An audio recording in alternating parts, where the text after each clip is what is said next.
Hola de nuevo amigos del canal, menudo sexto capítulo nos ha dado Ahsoka este miércoles, así que vamos a hablar de todas las curiosidades, huevos de Pascua y vamos a volvernos locos con un montón de teorías, en fin, absolutamente absurdas, con Isaac Vallés en la guarida del Titán.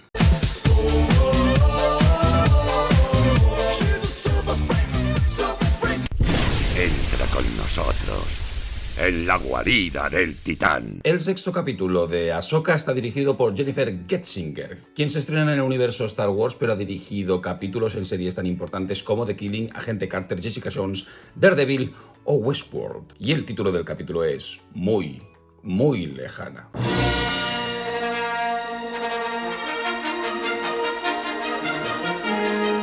Vale, calma, que el título en realidad hace referencia a esta nueva galaxia muy lejana, a esta Peridia, a la que van nuestros protagonistas.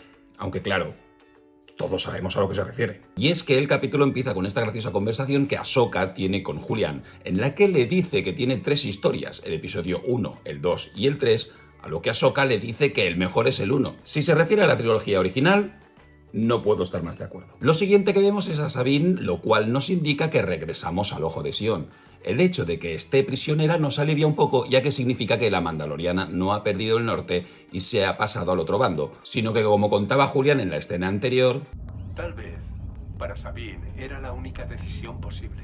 Morgan Elsbeth nos revela que Peridia es el antiguo hogar de los Dathomirianos, lo cual significaría que en realidad Dathomir fue el planeta de los Zabraks, la raza de Darth Maul, hasta que llegaron las Hermanas de la Noche y los invadieron. Mucha información se nos da en esta escena, ya que la bruja continúa contando que su pueblo, las Hermanas de la Noche, fueron los primeros en montar a los Purrgil y dominar los viajes hiperpropulsados gracias a estas bestias. Y Baylan Skoll nos informa de que las leyendas sobre Peridia contaban que los Purrgil venían a este planeta a morir, haciendo referencia a los mitos africanos sobre los cementerios de elefantes. Lo cual nos aporta otro significado a Peridia. Filosóficamente, este planeta, esta galaxia, no es solo un lugar muy lejano, sino que es la representación del inframundo de la mitología griega, un lugar de muerte. ¿Y por qué digo esto? Pues porque las primeras imágenes que podemos ver de Peridia nos muestran un lugar yermo, un lugar muerto, un páramo sin apenas vida con unas esculturas terroríficas. Y los primeros seres vivos que vemos son 3 brujas, las 3 madres de la noche, que nos recuerdan muchísimo a 3 habitantes del inframundo griego, las 3 Moiras. ¿Y quiénes son las 3 Moiras? Pues las personificaciones del destino, las tejedoras, las hilanderas, las que sabían lo que iba a pasar en la mitología griega. Vamos, que aquí Filoni no ha estado muy sutil. Entre otras cosas porque en los créditos finales vemos que estas 3 madres de la noche se llaman Acropau, Clotou y Laquesis, y las Moiras griegas se llaman Atropos, la inevitable, Cloto, la hilandera, y Laquesis, la que echa a suertes. Las bolas que sostienen en las manos nos recuerdan la representación de las Moiras que compartían un solo ojo, pero eso no es cierto en la mitología griega, siendo las Grayas, las viejas hermanas de las Gorgonas, que ayudaron a Perseo a matar a Medusa, quienes tenían un ojo para las 3. Y en todo momento se hace referencia al destino, al hilo del destino, a que ven el futuro, a que saben lo que va a ocurrir. Vamos, que son la representación de las Moiras en Star Wars. Y uno de los desarrollos más interesantes de este capítulo es el que hace referencia a Baylan Skoll. Él mismo cuenta que se crió en el Templo Jedi y que escuchó las historias y leyendas de Peridia. Y parece saber más del lugar incluso que las propias Hermanas de la Noche, ya que cree que ahí alberga un poder capaz de parar el péndulo que se mueve entre el bien y el mal. Recordando un poco el arco de Mortis de Clone Wars, donde 3 personajes, el padre, el hijo y la hija, eran el equilibrio de la fuerza. Y el mismísimo Thrawn nos cuenta que Baylan Skoll llegó a ser general de la República y por tanto un superviviente de la Orden 66. El mismo mercenario nos habla de la destrucción del Templo Jedi, así que es posible que combatiera incluso con el mismísimo Anakin Skywalker en la masacre, lo cual hiciera replantearse todo su código y toda su vida marcada por las enseñanzas Jedi. Por otro lado, denomina Boken Jedi a los Padawans entrenados en la fuerza en clandestinidad, después de la caída de la Orden Jedi. Recordemos que ya usamos el término Boken en el vídeo en el que vimos el entrenamiento con Sabine Wren, ya que dijimos que Boken era esa espada de madera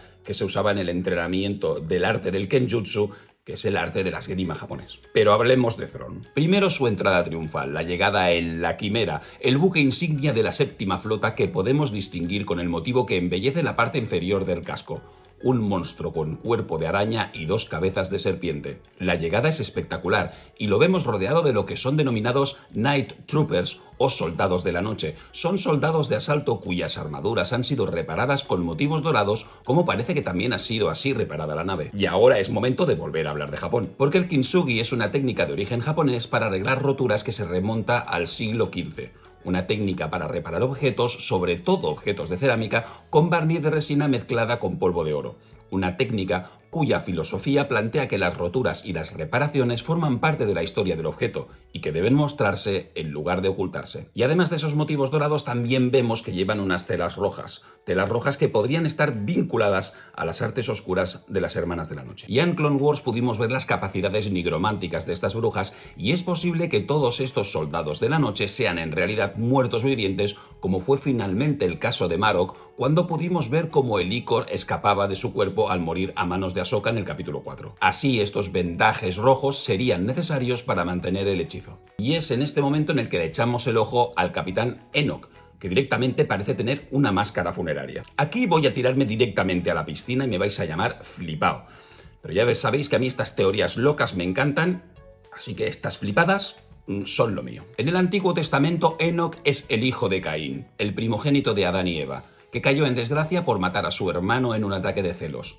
Vamos, el hijo del primer hombre malvado de la Tierra. Y por otro lado, la máscara del Capitán Enoch me recuerda mucho a la que lleva Mordred en la película Excalibur de 1981. Ya he hecho referencias a las leyendas artúricas en otros vídeos, y Mordred es el hijo incestuoso entre el rey Arturo y Morgana, a quien he comparado varias veces con Morgan Elsbeth. Así que sí, voy a tirarme a la piscina a lo loco, yo creo que incluso sin agua, para decir que creo que Enoch es el hijo de Thrawn y Morgan Elsbeth. Y ahora sí, por fin, hablemos de Thrawn. El gran almirante Thrawn es un personaje que apareció por primera vez en 1991 de la mano de Timothy Zahn, en su novela Heredero del Imperio.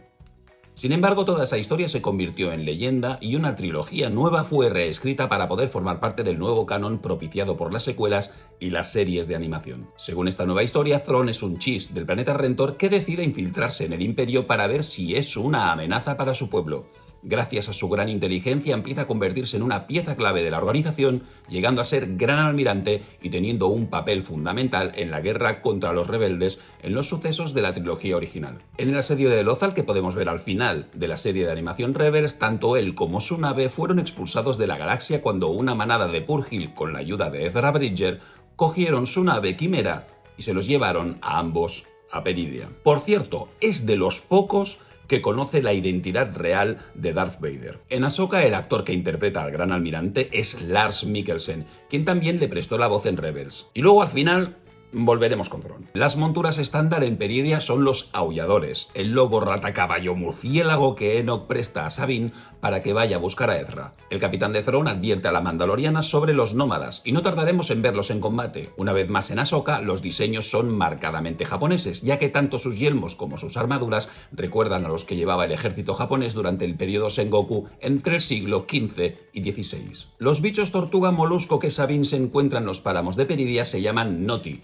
y vemos que son una sociedad nómada de campistas con autocaravanas en forma de bicho de bola. Es en ese poblado donde vemos por fin el MacGuffin de la serie, al joven Jedi Ezra Bridger, con un diseño muy oriental que bien podría recordarnos al príncipe de Persia. Lleva entre 10 y 12 años exiliado en Peridia, y sabemos muy poco de cómo le ha ido en este planeta. Regresando a Quimera, vemos como los soldados de la noche transportan unos sarcófagos que Morgan Elsbeth comenta salen de las catacumbas. Así que podemos suponer dos cosas: lo obvio, que son hermanas de la noche muertas que se convertirán en guerreras zombie, o la segunda opción, no tan obvia, que es que esos contenedores estén llenos de icor mágico, un líquido que las brujas necesitan para realizar su magia negra, o en este caso verde. Cuando las Moiras pueden ver en el hilo del destino que Ahsoka se está acercando, Thrawn se contraria.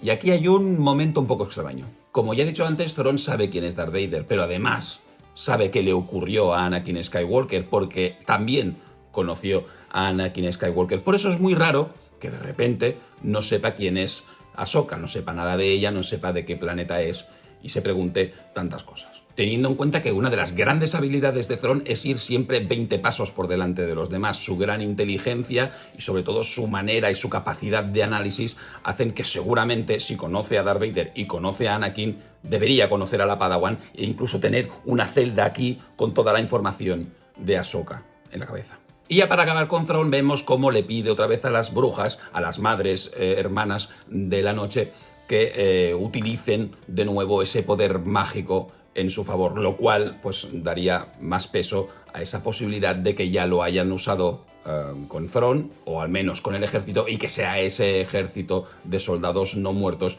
que contábamos al principio. Y ya estaría, lo dejaríamos aquí. Varias curiosidades, varios huevos de Pascua, no muchos, porque estamos en un lugar nuevo, habitantes nuevos, cosas nuevas, así que un poquito hemos conectado al fin con el final de Rebels, por fin encontrando a Thrawn, por fin encontrando a Ezra Bridger. Ya veremos cómo van pues estas teorías locas que hemos lanzado sobre la mesa, una menos loca, que es que el ejército de los soldados pues son soldados zombies, podríamos decir, y otra un poquito más loca, que es que Enoch es el hijo de Thrawn. Eso no tiene absolutamente ningún sentido, pero más allá de la máscara y estas tonterías.